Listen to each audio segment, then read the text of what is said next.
porque el libro de ustedes no es clínico, ni preclínico, es solo molécula, ¿verdad? Pero nosotros dijimos que en bioquímica vamos a tratar de dar ese enfoque clínico para que les sea útil el día de mañana.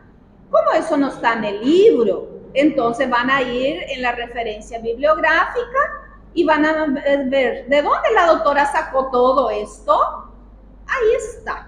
Deshidratación y edema. Con un clipcito acá te abre tu PowerPoint, te abre tu PDF o te abre la página de donde la autora consultó eso.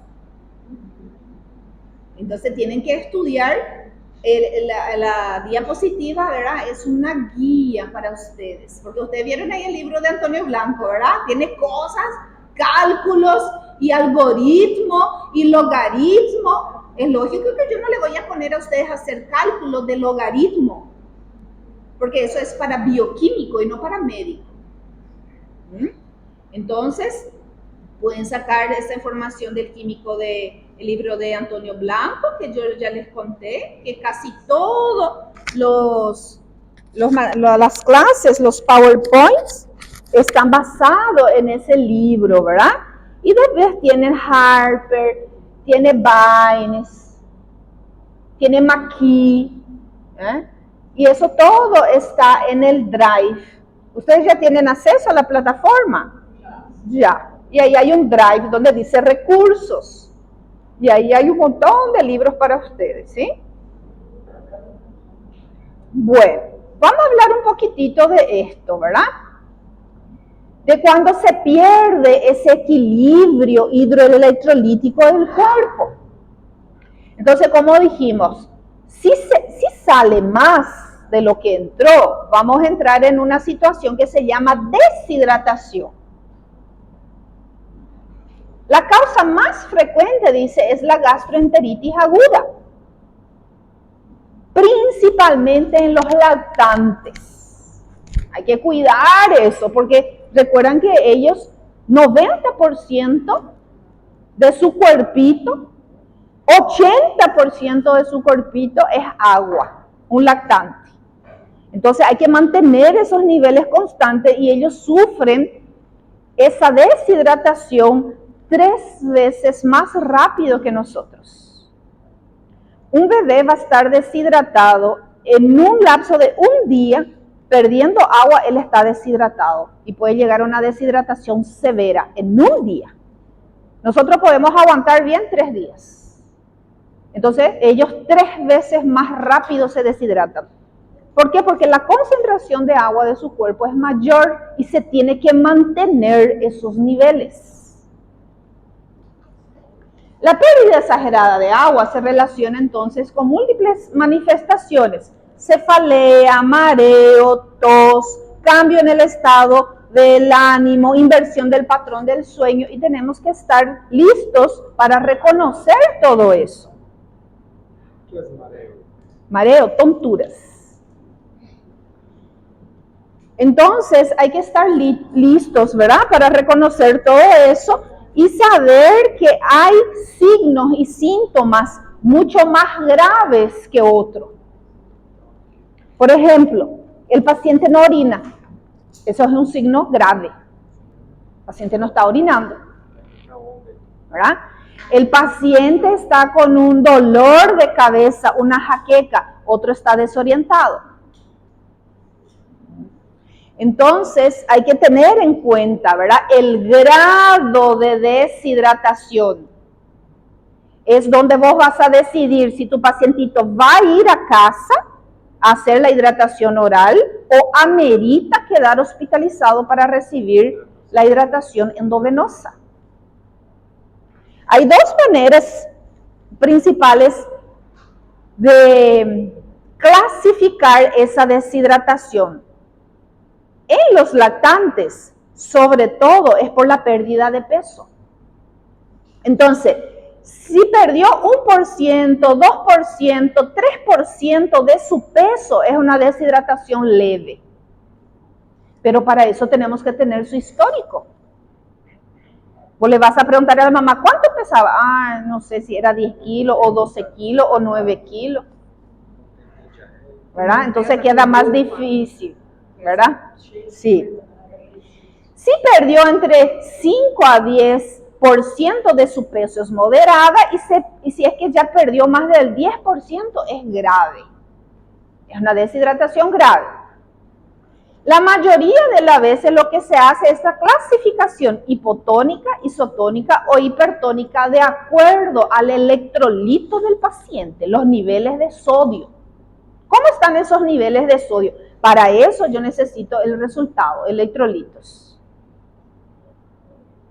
Entonces, de acuerdo a una deshidratación moderada a grave, esto amerita solicitar un lugar para ese pacientito.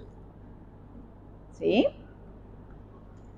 ¿Qué es lo que está causando, verdad, esa deshidratación del pacientito? ¿Es el pacientito está con vómito o el pacientito está con diarrea o está con ambos? Yo no puedo enviar a casa a un pacientito con ambos, vómito y diarrea, porque ¿cómo la mamá le va a dar el suero? Yo tengo que estabilizar todo eso. Que haya ahí un proceso infeccioso, bacteriano, virósico, y ahí entra el laboratorio para que yo pueda llegar a ese diagnóstico. Es un rotavirus. ¿Qué es? ¿Qué le está causando? ¿Es una infección urinaria? ¿Es una gastroenteritis? ¿Verdad? Entonces, tenemos allí un lactante deshidratado y que hay que reconocer, ¿verdad? La fontanela deprimida, hay que tocar la fontanela, ella está deprimida, se siente que está hundida más de un dedito de profundidad. Eso, por ejemplo, es gravísimo. Me está alertando la deshidratación del sistema nervioso central. Los ojos hundidos. El niño, la persona, el pacientito tiene unas ojeras. Se percibe esa ojera. El ojo profundo. ¿Sí? Una depresión. La piel y la mucosa está muy seca y se debe hacer esta prueba del pellizco, donde vos, ¿verdad?, estirás y soltás y demora más de 2 segundos para volver a la normalidad. La piel ha perdido la turgencia. Eso es una deshidratación grave. La piel cambia de color, se vuelve en un tono más grisáceo, más amarillento. ¿Sí? Ha perdido ese color natural, ¿verdad?, rosadito de las mejillas. ¿Por qué? Porque no hay oxigenación. El agua es necesaria para la oxigenación, para el metabolismo. Entonces una piel seca, una piel pegajosa también puede ser, ha cambiado el color, la falta de turgencia, el letargo. A veces el niño, dependiendo del estado de deshidratación, ya no tiene ni fuerzas para llorar. Y si llora, no tiene lágrimas. Eso es una deshidratación grave. Entonces se verifica la presión. Hay una caída de la presión arterial en los pacientitos deshidratados. Se verifica la frecuencia cardíaca. Suele estar acelerada. ¿Sí? Verificar la puntita de los dedos, la cianosis, eso es gravísimo. Entonces el oxígeno no está llegando porque esa circulación está totalmente comprometida.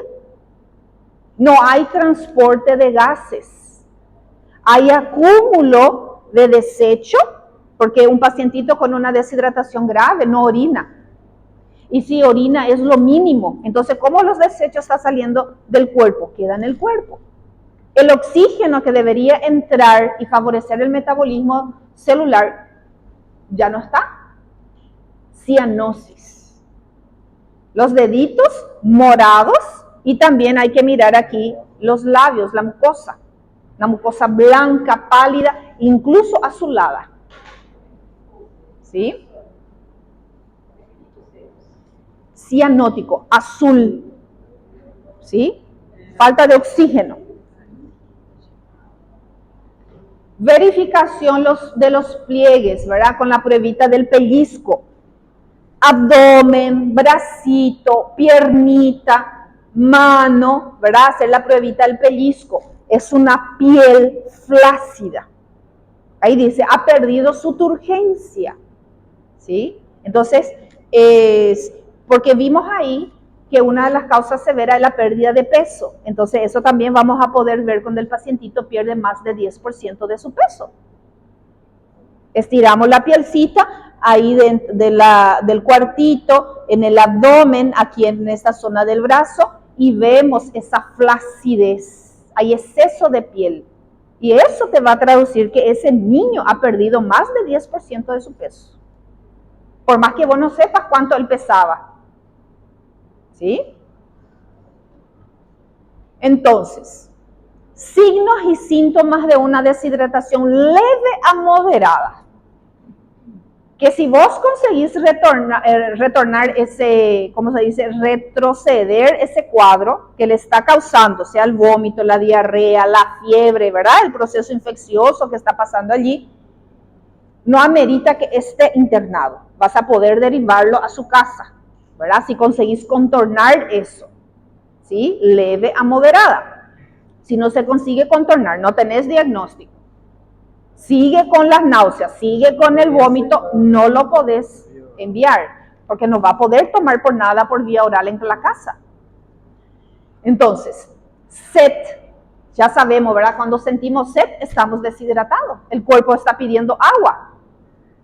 Boca seca y pegajosa, orinar con poca frecuencia. Eso es más fácil en los adultos, en el niño que usa pañal. Vos le preguntás a la mamá, ¿cómo está orinando? Muchas veces no sabe contestar, no te sabe decir. ¿Cuántas veces le cambiaste el pañal hoy? No sabe decirte. Ahora, si está con la diarrea, ahí menos, porque está cambiando el pañal frecuentemente, pero no sabe si está orinando. Entonces, esa piel seca y fría, ¿verdad? Dolor de cabeza, calambres musculares, son algunos de los signos y síntomas de la deshidratación leve o moderada. Ahora, de la deshidratación grave, no orinar, o que esa orina que sale en poca cantidad sea de una coloración muy oscura, un color ámbar, un color amarronado, es una orina muy concentrada. Piel seca y arrugada, irritabilidad, confusión, mareo, aturdimiento, latidos cardíacos rápidos, respiración rápida, ojos hundidos, apatía, el pacientito no responde, ya está desorientado, confundido. La pérdida de electrolitos y agua puede llevar a un shock, ¿verdad? Ese flujo sanguíneo ya es insuficiente, ya no está oxigenando los tejidos, principalmente el cerebro. Conducción nerviosa comprometida. Puede ocurrir aquí una depresión del bulbo raquídeo. El paciente puede entrar en coma.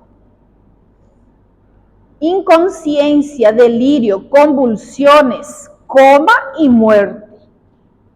Entonces hay que saber que esto es una urgencia y que los lactantes, los niños pequeños, ellos se descompensan muy rápido.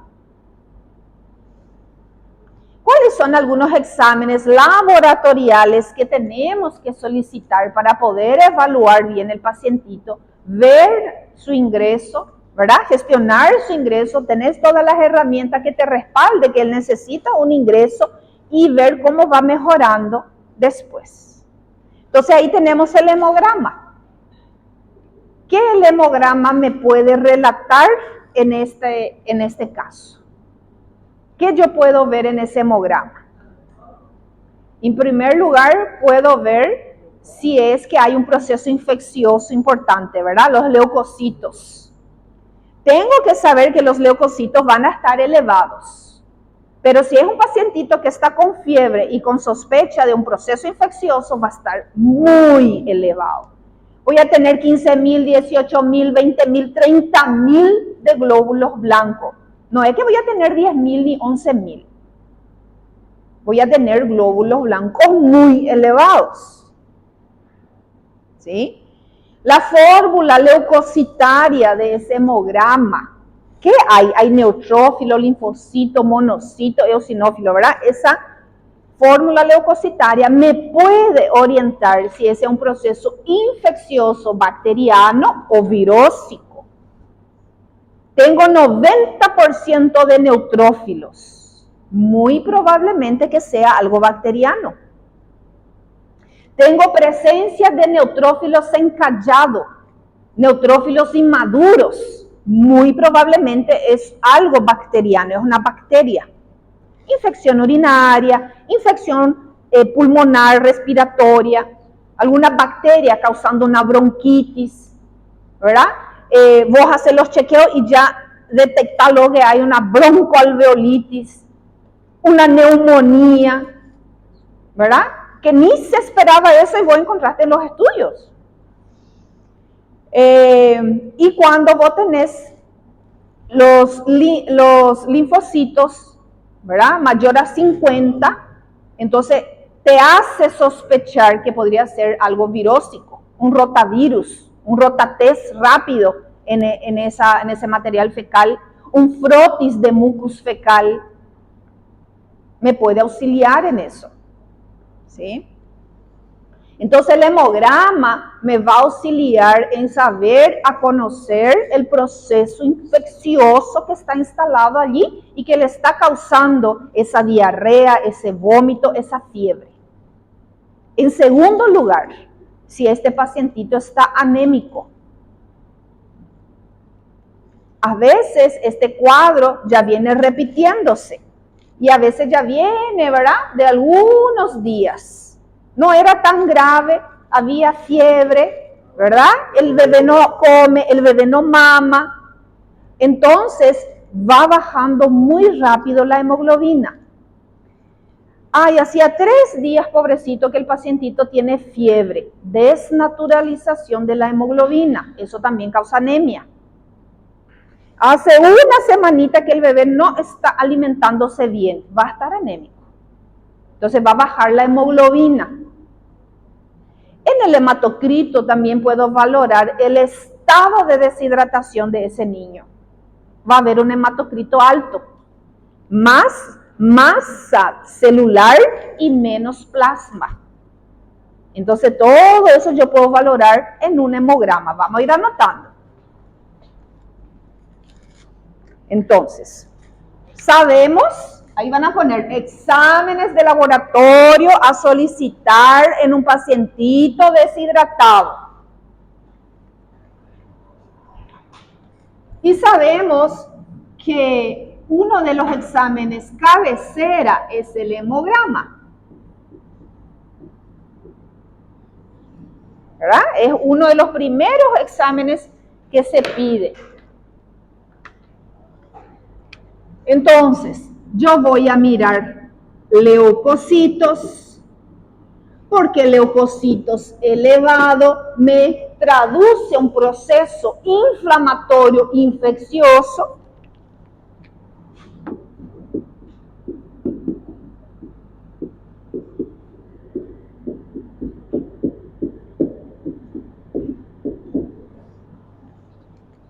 Tenemos que saber que los pacientitos, los niños, ¿verdad?, reaccionan de diferentes maneras.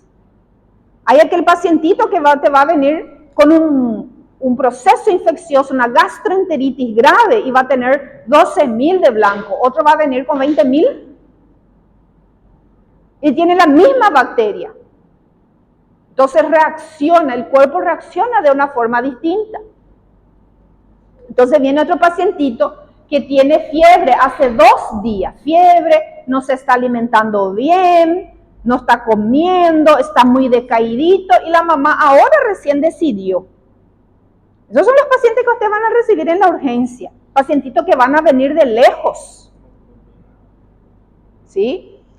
Y encontraron que el pacientito tiene 2.500 de blanco, bajo. Ahí pensar en virus que bajan los glóbulos blancos. Arbovirus, dengue, Zika, chikungunya, COVID. Y todo eso causa fiebre, ¿verdad? Entonces, leucocitos muy elevados, un proceso inflamatorio o infeccioso grave. También esos leucocitos pueden aparecer muy decaídos, valores por debajo de 4000. Y aquí hay que investigar la familia de los arbovirus. Ellos son los que consumen los glóbulos blancos. Ahora, por ejemplo, estamos en época de dengue, ¿verdad? Hay muchísimo. Fórmula leucocitaria.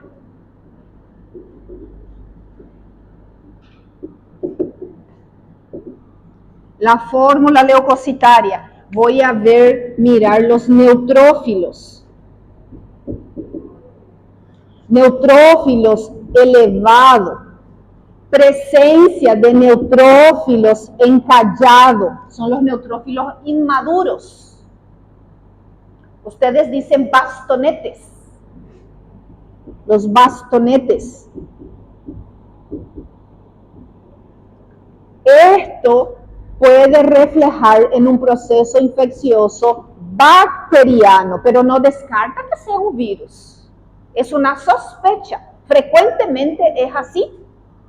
Pero acá puedes tener un dengue también. Puedes tener un COVID también aquí.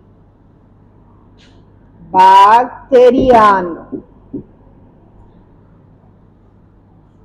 Neutrófilos y presencia de neutrófilos encallados.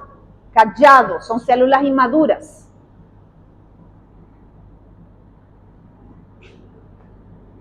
Ya si los linfocitos son los que están en aumento, entonces puedo sospechar que el cuadro sea más virósico. No es la regla, pero frecuentemente es así. Bien, la gargantita, toda inflamada, no está comiendo porque está con fiebre, ¿verdad? Tiene una infección en la garganta. Esa infección puede ser por un virus o una bacteria. Entonces miro la garganta, veo placas, bacteriano, veo ampollas, virósico, ¿sí? Y comparo esos datos clínicos con su hemograma. Me salió 55% linfocito y vi ampollas, vi pápulas, no vi placa. Entonces, más virósico. Voy a entrar con un antirretroviral. Acá es con antibiótico. Puedo solicitar un hisopado. Streptococcus, Staphylococcus. Ustedes van a aprender eso en micro. Otro dato importante del hemograma, entonces, la hemoglobina. Esa hemoglobina baja, anemia. Ese bebecito que estaba con la garganta toda inflamada, que no estaba comiendo hace algunos días, y con un pico febriles grandes, constantes, puede estar anémico. Ya estaba luego un poquitito anémico antes de este proceso infeccioso. Ahora sí que está más. Hemoglobina de 8, hemoglobina de 9. Ustedes van a encontrar en sus lactantes. Cuando la hemoglobina está por debajo de 7, amerita transfusión de concentrado de hematíes. Aquí el protocolo para la transfusión es hemoglobina por debajo de 7. Encontrar una hemoglobina de 6, 6.2, 6.5, 6.8, amerita una transfusión de concentrado de hematíes, porque se va a descompensar muy rápido.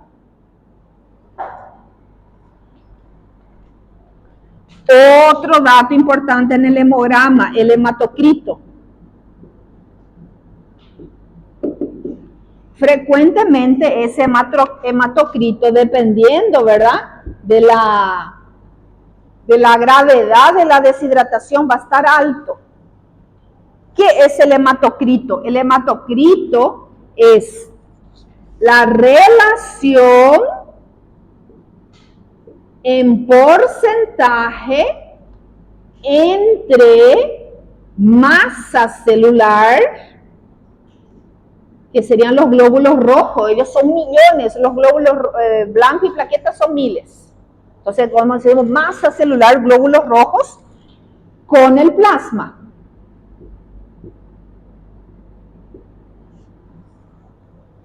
Frecuentemente un niño lactante tiene un hematocrito de 36, 38, 40. 40 es su hematocrito, es su masa. 60 es su plasma.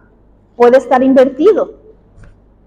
Aparecer un hematocrito de 60 y ahí te das cuenta cómo le falta agua a su cuerpo. Entonces esos son datos muy importantes dentro de todos los parámetros del hemograma que le va a venir a ustedes, que mínimo son 15 a 17 parámetros, mínimo, ¿verdad? Y eso es lo que van a mirar, los leucocitos, la fórmula leucocitaria, la hemoglobina, el hematocrito, plaquetas, linfocito bajo. ¿Dónde está el linfocito bajo? Leucocitos bajos, ¿verdad? Vino ahí 3.000, 2.500, 4.000 de leucocitos. Paciente tenía fiebre, arbovirus, plaqueta disminuyendo. También hay transfusión de concentrado de plaquetas y es difícil de conseguir. Cuando la plaqueta baja por debajo de 50.000, también está indicado la transfusión de las plaquetas. Es muy difícil conseguir. Pacientito cuando empieza a sangrar, cuando tiene el dengue hemorrágico. ¿Sí? El pacientito sangra por la boca, ¿verdad? Ustedes son enfermeros, ¿verdad?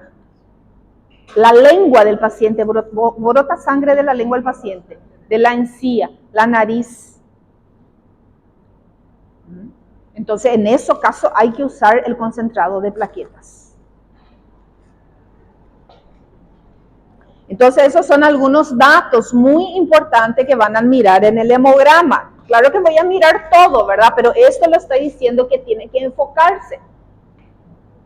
Perfil renal. ¿Qué es lo que abarca un perfil renal? El segundo examen que hay que pedir.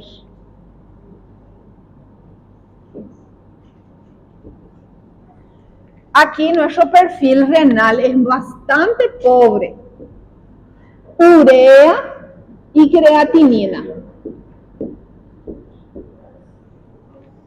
Son los dos productos de desecho que los riñones tienen que sacar a través del filtrado glomerular.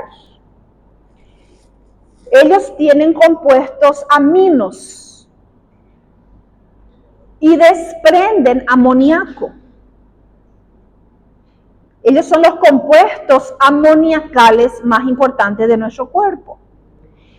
Y hay un nivel que hay que respetar, y cuando esos niveles aumentan, porque el pacientito no está orinando, eso es muy tóxico para el cuerpo. Entonces va a entrar en un estado que se llama azoemia, concentración de amoníaco en el plasma sanguíneo, y eso atraviesa la barrera hematocefálica y causa daños neuronales gravísimos, y es también en gran medida de la encefalitis que puede llevar a las convulsiones y a la muerte. ¿Ah? Entonces aquí nosotros vamos a tener grandes contenidos de amonio. Y eso tenía que liberarse todo con la orina del paciente. Y se deja unos valores chiquitos, ínfimos. Y eso va a empezar a aumentar. Entonces, al aumentar la urea, al aumentar la creatinina en sangre, porque ya no hay filtrado glomerular eficiente por la falta de agua, ¿verdad? Entonces, tu cerebro, ¿qué interpreta? Falta agua. ¿Qué libera? Hormona antidiurética. No orina. Antidiuresis, una hormona. Entonces, al aumentar el amonio en el plasma sanguíneo, se entra en un estado que se llama azoemia. Y esto es grave, porque causa encefalitis. ¿Qué es lo que sería una encefalitis? Inflamación del cerebro. Mis pinceles duraron 2 semanas. Ya no agarra más, ¿verdad? Encefalitis. Porque ese amonio, él cambia su estado de carga. Él es amonio y amoníaco, ¿verdad? Amonio y amoníaco. Amoníaco es NH3, amonio es NH4.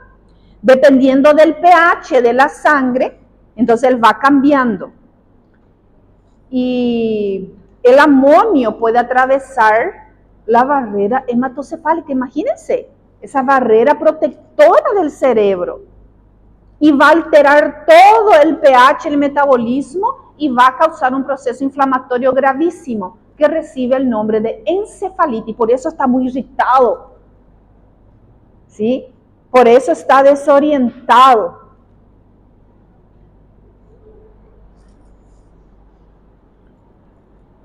Entonces, en un pacientito deshidratado, la urea aumenta y la creatinina también, porque ellos tenían que ser desechados del cuerpo a través de esa orina. Y nosotros vimos que ahora el pacientito está orinando poco o prácticamente nada, dependiendo de la gravedad de su deshidratación. El tercer análisis dice electrolitos.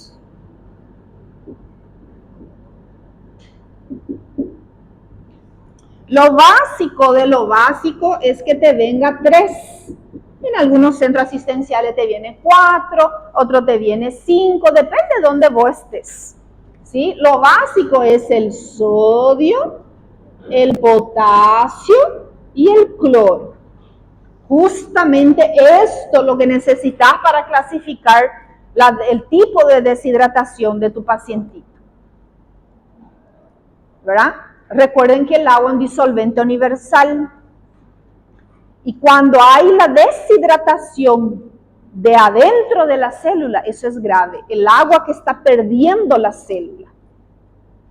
Entonces esa agua va a salir de la célula.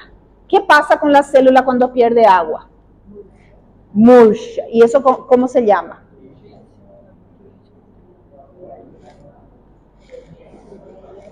Eso es isotónico, hipertónico o hipotónico. Hipotónico. Y ahí tiene una deshidratación hipotónica importante, más grave. Porque esa agua metabólica, esa agua que 70% tiene que estar dentro de la célula, ahora está saliendo de la célula. Y eso es lo que le va a llevar a la muerte si no se reajusta, ¿sí? Entonces estos son los electrolitos y tiene que formar parte de los análisis. 4, orina. ¿El paciente está orinando o no está orinando? ¿Verdad? Frecuentemente el paciente no orina. Esa orina tiene un pH muy ácido. Esa orina tiene un color muy oscuro, un color ámbar. Esa orina está llena de amonio. Esa orina tiene bacterias. Muchas veces hay que sondarle al paciente. Y ahí ustedes tienen que tener mucho cuidado. Tienen que pedir el consentimiento informado de la madre, del padre, del que está acompañando al niño. Jamás hacer el procedimiento sin el consentimiento informado. Se le explica al paciente, al tutor, a los padres, que se le va a poner una sonda en la uretra y le vas a definir qué es uretra y en el caso de las niñas, qué es la vagina. Porque ellos te van a decir que vos le introduciste en la vagina y te van a venir con una demanda. Le vas a decir que le desvirginaste a su hija de 1 año, 2 años, de 12 meses, de 24 meses. Explicar el procedimiento, hacer el consentimiento informado y hacer el procedimiento enfrente de los padres. Para eso siempre hay una sala de procedimiento especial. Hay que tener cuidado con eso, ¿sí? Porque va a ser la palabra del paciente contra la tuya. Entonces, frecuentemente, si nosotros queremos saber si hay un proceso infeccioso, ¿verdad? Una orina, si vos pediste el urocultivo, vos tenés que obtener la muestra de la orina. Muchas veces vos necesitas de ese diagnóstico para poder iniciar el antibiótico. En esa orina parcial ya te va a salir presencia de bacterias, ya te va a salir nitrito positivo. Entonces vos ya sabés que tenés que iniciar con un antibiótico, ¿sí? Sin esperar el cultivo, porque el cultivo va a estar en 2 o 3 días. Entonces para todo eso tenés que sondar, porque a veces necesita, de acuerdo a la gravedad de deshidratación, necesita 2, 4, 6 horas de hidratación para que el niño orine. Y muchas veces no tenés ese tiempo.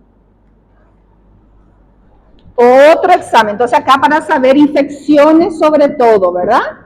Infecciones. En el caso de un paciente adulto, encontramos glóbulos rojos en su orina.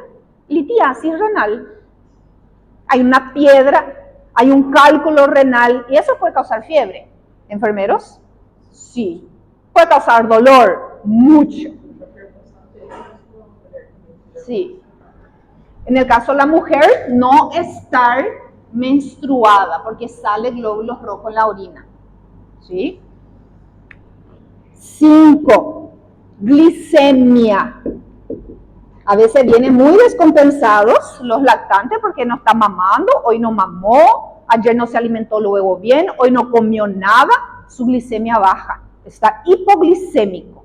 Entonces ahí yo sé que necesito hacerle un suerito, por lo menos glucosado, ¿verdad? Para darle energía. Recuerden que el cerebro es glucosa dependiente, entonces empeora toda esa encefalitis.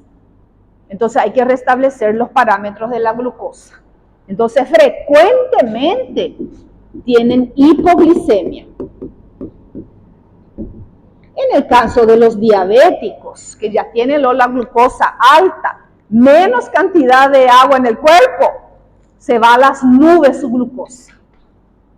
Entonces rapidito en el dedo, hemoglucotest, para saber cómo está la glucosa del paciente, si le vas a hidratar con un suero glucosado o no, y si es que se le va a agregar la insulina, ¿verdad? Para establecer vos tenés pacientes que vienen con 500, 600 de glucosa. Nem mede o negócio falha até, né? Nem mede, ¿verdad? El hemoglucotest de tan alto que está. Entonces imagínate hacer un suero glucosado en ese paciente. Y último, gasometría. Es acá donde yo voy a conocer el pH de mi paciente, ¿verdad? Voy a saber su pH, voy a saber si él está con una acidosis o una alcalosis. Esa acidosis descompensa mucho más rápido el paciente, desnaturaliza proteínas mucho más rápido, ¿sí? Voy a saber la oxigenación de mi paciente, ¿verdad? La saturación de oxígeno. Voy a saber la cantidad de bicarbonato, de lactato que tiene en la sangre ese paciente. Hay muchos gasómetros que ya sacan el electrolito. Hay gasómetros que sacan la cantidad de calcio. El calcio es importante mantener sus niveles por el tema de la conducción nerviosa.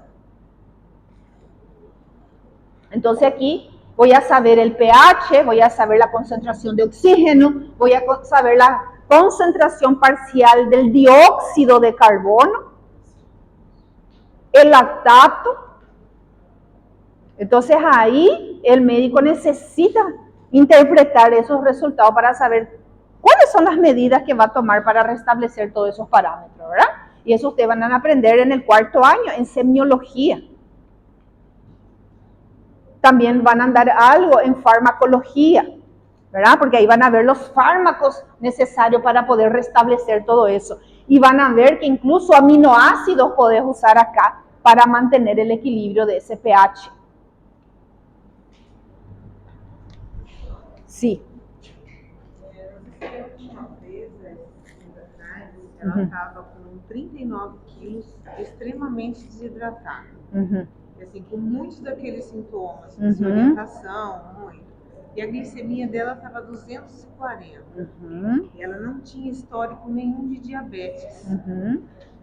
Talvez a questão da desidratação pode ter... Sí, cambia a osmolaridad de la célula. Entonces, todas las partículas, glucosa, ¿no? Proteínas, ácidos grasos, todo eso aumenta porque disminuye el agua. El agua es el disolvente de todo eso. Entonces puede aumentar, mismo siendo que ella no es diabética. ¿Sí? Bueno.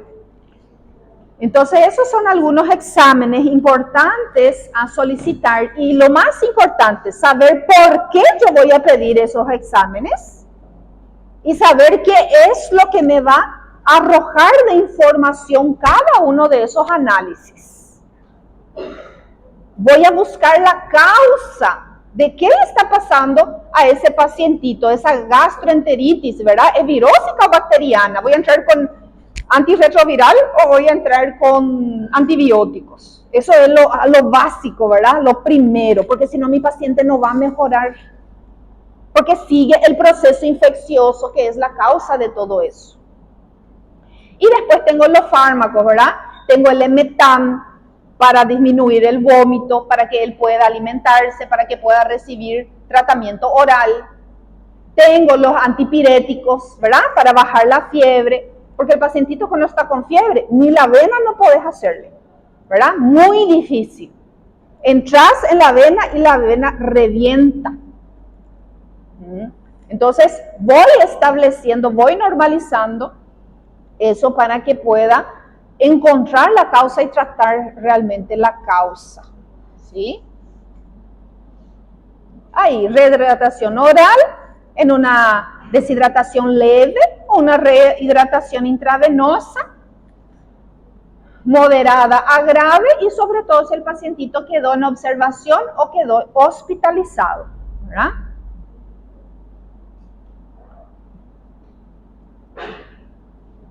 Bueno, ¿qué hora ya es? Ya es nuestra hora, ya va a ser la hora. Bueno, vamos a terminar la próxima semana esto, edema, ¿verdad? La otra cara de la moneda, el otro extremo, exceso de líquido, exceso de agua en el cuerpo. ¿Cómo identifico eso? En el hospital, pacientes acamados. Es lo que más hay, edema. ¿Por qué? Porque el paciente no se mueve, ¿verdad? Está ahí estático. Y ahí vamos a encontrar estos pacientitos y descompensa demasiado también, ¿verdad? Entonces eso vamos a dejar para la próxima clase. Edema. Preparen los cuadernos de ustedes que le voy a dar el sello en la investigación de agua. ¿Verdad? La clase pasada. ¿Ya di? Ah, bueno. Bueno.